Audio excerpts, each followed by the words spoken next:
Good morning. The spiritual theme of the month is embodiment. As I began to write this, I thought I knew what to do with it. But after about 5 minutes of looking at my computer screen, I realized that this was going to be a bit harder than I had hoped. I thought about going off on an extended metaphor about trout fishing as the embodiment of the spirit. But some of you have already heard that version of it, so I promise you this morning only one reference to fishing. I do understand that embodiment means the concrete expression of an idea. And in our context, I want to explore how to concretize the meaning of faith, especially within a faith-based community that encourages independent exploration of the Spirit.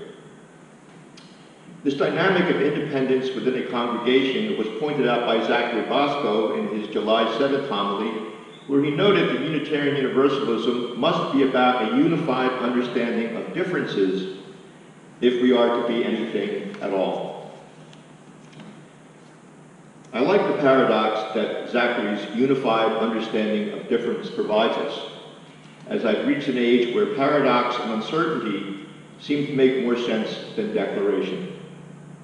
Being retired allows me that luxury. And yet, by virtue of standing here, I am expected to say something, perhaps even something declarative. So here goes. I would like to open with a Forest Church quote. I've used this one in the pulpit before, but believe it is one of the more profound assessments of why Unitarian Universalism is a sacred faith. Church wrote, "God language can tie people into knots. In part, that's because God is not God's name. Referring to the highest power we can imagine, God is our name for that which is greater than all and yet present in each. For some, the highest imaginable power will be a petty and angry tribal baron ensconced high above the clouds on a golden throne, visiting punishment on all who do not believe in him. But for others, the highest power is love, goodness, justice, or the spirit of life itself. Each of us projects our limited experience on a cosmic screen in letters as big as our minds can fashion. For those whose vision is constricted, illiberal, narrow-minded people, this can have horrific consequences.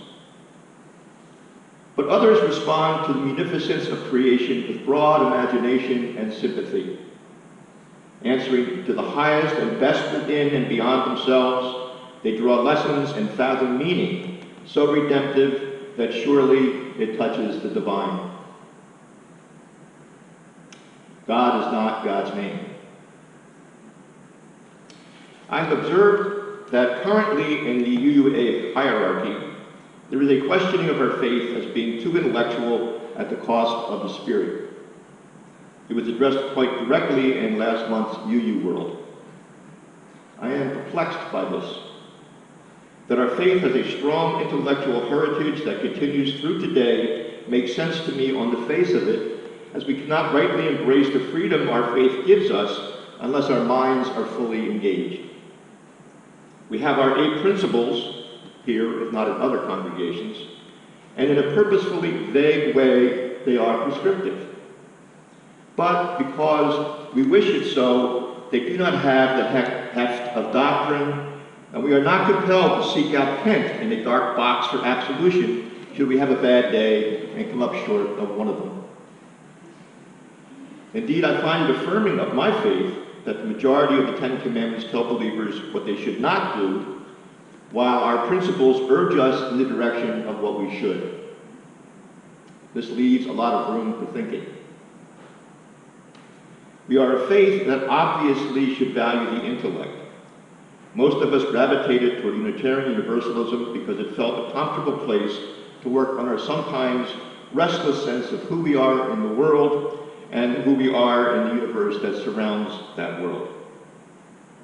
I feel confident in saying that there are few, if any, Unitarian Universalists who take our theologies for granted, whether leaning toward or away from the religions we have fled. Unitarian Universalism is not easy, and its practice speaks to continual searching and spiritual development. As Meg Ryan suggested in her terrific homily last week, practice can be both a noun and a verb. There are many ways to practice our faith. We can enter into meditation, we can engage in social justice issues, we can engage in a favorite activity with a centeredness that allows us to see out to the edges of that experience. We can do our faith. But practice is also a noun. It is a state of being that forms identity and purpose. For instance, there's a certain kind of doctor for whom a practice is the embodiment of more than all the medical knowledge she commands and the treatment she provides. It's how she sees herself connected to the world through her patients and their needs. It is ineffable, but nevertheless keenly felt. It is a practice and perhaps a faith. It is the same for us, I believe. We practice our faith by adhering to our principles, by recognizing it when we act in ways that are counter to the best practice of those principles, as well as when we act on the side of the angels. But so too, I think, does our faith reside in us as an immutable interconnectedness separate from the mind, something that is felt rather than thought. In fact, and I'll probably get in trouble here, I find it hard to understand how a Unitarian Universalist may lay legitimate claim to being an atheist, as an atheist is simply rejecting a God of a particular order. As far as church would have it, God is not the name of God.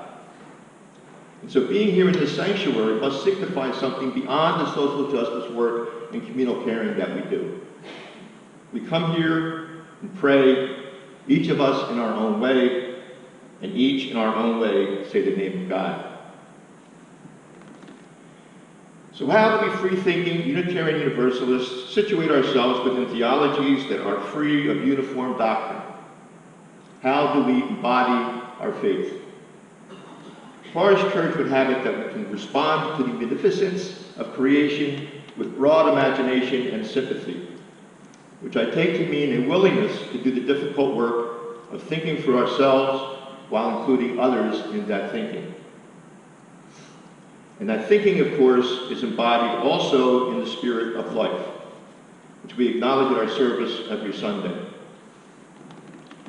With regard to the intellect and the spirit, you see, to divide the whole self into functioning intellect and feeling spirit is to set up a false dichotomy.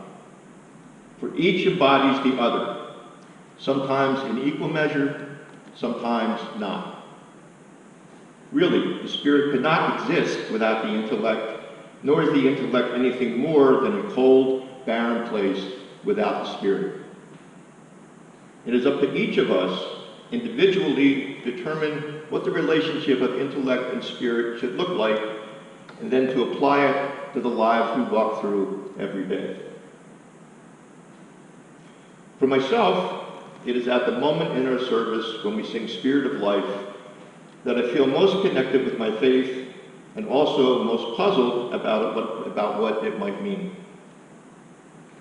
The Spirit can be as concrete as standing in a trout stream at dusk and listening to the song of a wood thrush. But then the wood thrush stops, and I wonder how to keep that feeling going. Of course, it can't be sustained. The wood thrush always stops, and I always move on to other feelings and thoughts. Nevertheless, I do believe that sense of spirit can be nurtured so that if we leave space enough, it can embody a sense of oneself that is luminous. Well, that last paragraph is about as you-ish as I ever get. I'm afraid that on even good days, it can be difficult to find that space and assign worth and dignity, our first principle, to those who would deny both to others based on their race, gender, or sexuality.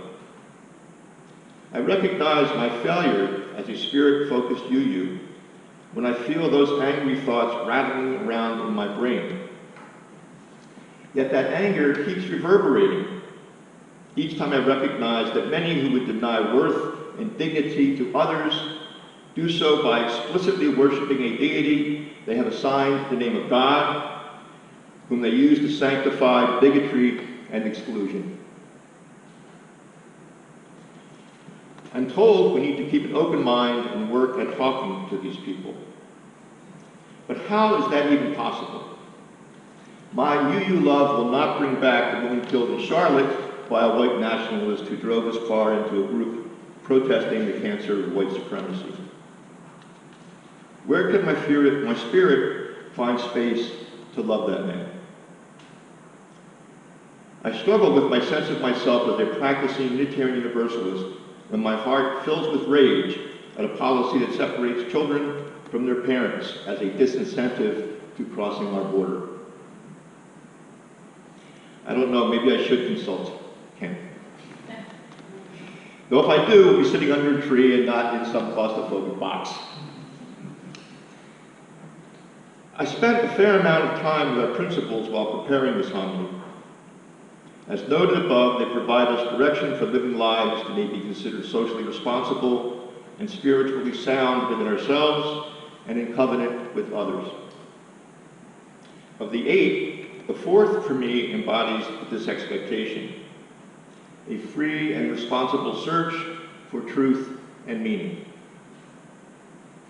However, while I opened this homily by noting that I have reached an age where paradox and uncertainty are of greater interest in declaration, that does not mean I have reached a place of comfort.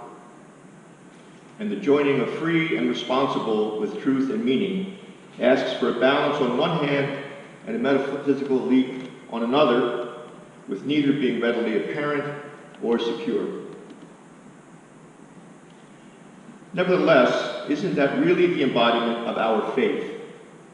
That embedded in the idea of freedom is responsibility coupled with a search for truth and meaning. I will confess to you that one time in my life, my response to our first reading from the Dalai Lama, "The purpose of life is not to transcend the body, but to embody the transcendent," would have occasioned some sort of rude noise. While I was certainly engaged in recreational behavior that marked me as a full-fledged hippie, Eastern philosophy seemed more than a little pretentious to a guy raised in a Fishtown row house. Of course, I have, as they say, come around. Now, instead of rolling my eyes, I recognize that to embody the transcendent perfectly captures what it means to pursue a free and responsible search for truth and meaning. And what better place to conduct that search than in the Unitarian Universalist faith? For if faith is transcendent, then what faith can be more transcendent than ours? Do we, in the name of rigid doctrine, stone women? Do we deny standing in our faith to LGBTQ plus people?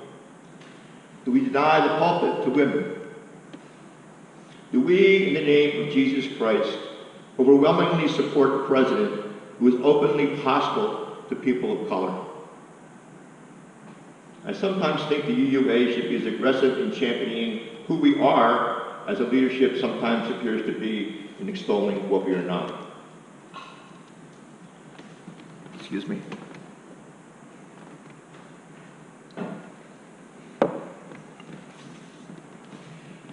To friends who argue that we cannot be a faith since we lack a unified doctrine, I say that is true only if you reject the proposition that freedom coupled with responsibility is in fact a much higher order of faith than one that comes with all its parts assembled.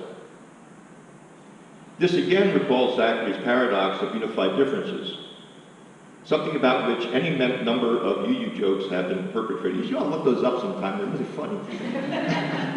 One of my favorites was, UUs are people who pray to whom it may concern. But embedded in that joke is truth and the undeniable strength of our faith. When I am in this sanctuary, I feel safe, protected, and nourished. I feel safe in that I may explore my spirituality without fear of ridicule, or worse, be told that I'm not welcomed because of my beliefs. I feel protected in that our service does not use the tool of fear to have me hew to a theological line.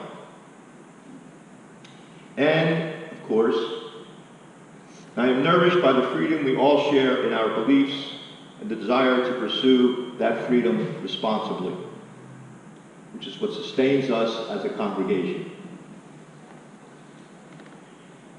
For a while now, I had given up on trying to explain the Unitarian Universalist faith to friends who were less than charitable about what they saw as our quirky little religion. But I think now I'm going to engage them. There's nothing quirky about having to think. Nothing quirky about having to carefully work through the 8 principles and recognize that we will fall short of them from time to time. But when that happens, it is not fear of damnation that causes introspection and resolve to do better, but rather a genuine belief that we cannot help make the world better unless we work at making ourselves better, which includes recognizing that all of us have blind spots and that doing the hard work of listening and reflecting can bring light and deepen our faith. There is nothing quirky about searching with mind and spirit for truth and meaning with like-minded people who are generous and thoughtful. I think I will tell my friends this joke. A UU is told, "I hear you deny the divinity of Jesus." "That's not true," said the UU. "We don't deny the divinity of anyone." I think I will tell my friends, God is not God's name. Thank you.